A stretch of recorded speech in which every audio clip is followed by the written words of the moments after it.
Joining us now is Congressman Adam Schiff. He's a Democrat of California. He is a member of the January 6th investigation. He, of course, is also chairman of the Intelligence Committee. Congressman Schiff, Mr. Chairman, it's a real pleasure to see you tonight. Thank you for making time.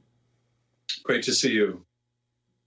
Let me just ask you if that last point that I was making, that last question I was raising, is the right way to look at this. We know that your investigation has requested voluntary interviews from some Republican members of Congress and that none of them have agreed. Do you expect that the investigation will come to its end, will come to its conclusions without ever speaking with any of the members of Congress who apparently were very involved in the machinations of this plot? I don't know whether we'll get to speak with all of them. It is certainly possible we'll get to speak with some of them. And clearly they do have very relevant information. But, Rachel, what we're wrestling with, which we've been wrestling with all along, is we can subpoena them. But if you subpoena them, you've got to be prepared to fall through if they refuse to comply. That would mean that we would refer them for criminal prosecution. In addition to obviously what that would do in terms of blowing up the House of Representatives, we also have to consider, would the Justice Department go through with it? We have referred to them already for criminal prosecution, frankly, more simple cases, and they have yet to act.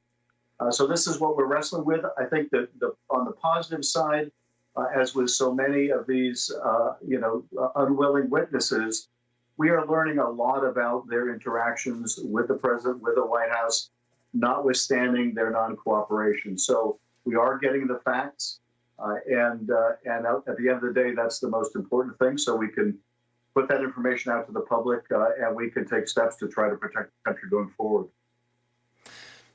Aside from the prospect of a referral for a criminal contempt prosecution, do you feel like what we've learned thus far might suggest criminal behavior by members of Congress? I'm thinking specifically about these revelations today in this reporting from CNN that would indicate, in the words of one Republican member of Congress, Marjorie Taylor Greene, that multiple members of Congress believed that Trump should declare martial law just ahead of the inauguration in order to stay in power. And she took it upon herself to convey those urgings and to convey that to the White House. That is the advocation of the overthrow of the government by force, sort of by any other name. Is there indication, to your mind, in terms of the evidence that you've seen, that members of Congress should be facing criminal charges for their involvement?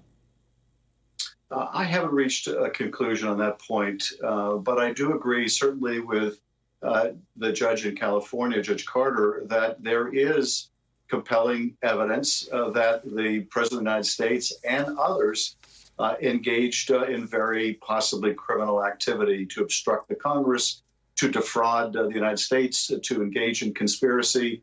I think that there is significant evidence of corrupt intent. Some of the revelations that you've been mentioning that we also allude to in our brief go to the fact that White House counsel was telling some of these players like Mark Meadows, the president's chief of staff, that this is illegal, this violates the law, there's no basis for this. If it's also demonstrated that these individuals understood there was a likelihood of violence on that day that would be used to obstruct the proceedings, there are, I think, very substantial groups of evidence of criminality. Whether those extend also to members of Congress, I'm going to continue to reserve judgment. But we continue to put the facts together and learn new information every day. Do you think it is significant that we're learning, again, from these recent disclosures, that there does seem to have been an active effort, a planned effort, not a spontaneous surprise, that it wasn't a spontaneous surprise, that the crowd that Trump had rallied at the Ellipse moved to the U.S. Capitol? Obviously, we'd heard Trump call for that during his speech. That was portrayed as an ad-libbed moment, as a surprise, including by Mark Meadows when he wrote his memoir about that. We're now seeing evidence that it wasn't a surprise, that it wasn't an ad-lib, and that there was at least some planning, both involving the White House and numerous members of Congress, about the desirability of getting the crowd to converge on the Capitol building that day. Is that important? Is that just logistics, or is that important in terms of the overall issue of culpability here? I think it's very important to the degree that members of Congress or the White House, the former president, had as a part of their plan to bring that mob to the Capitol. This was a way, even short of breaking into the building, of trying to disrupt the joint session going on inside. And particularly if there were members in the administration who understood that there would be the participation of these violent, racist, white nationalist groups, I think that raises the culpability of those involved. I would also say, you asked whether Marjorie Taylor Greene or other members of Congress were violating the law. One thing is abundantly clear, and that is they were violating their oath of office. They were violating their pledge to uphold the Constitution. If you have members of Congress essentially suggesting the president declare martial law to overturn the election, I can't imagine more flagrant violation of their sworn oath to defend the Constitution. Sadly, that's not disqualifying in today's GOP any more than Kevin McCarthy's lies.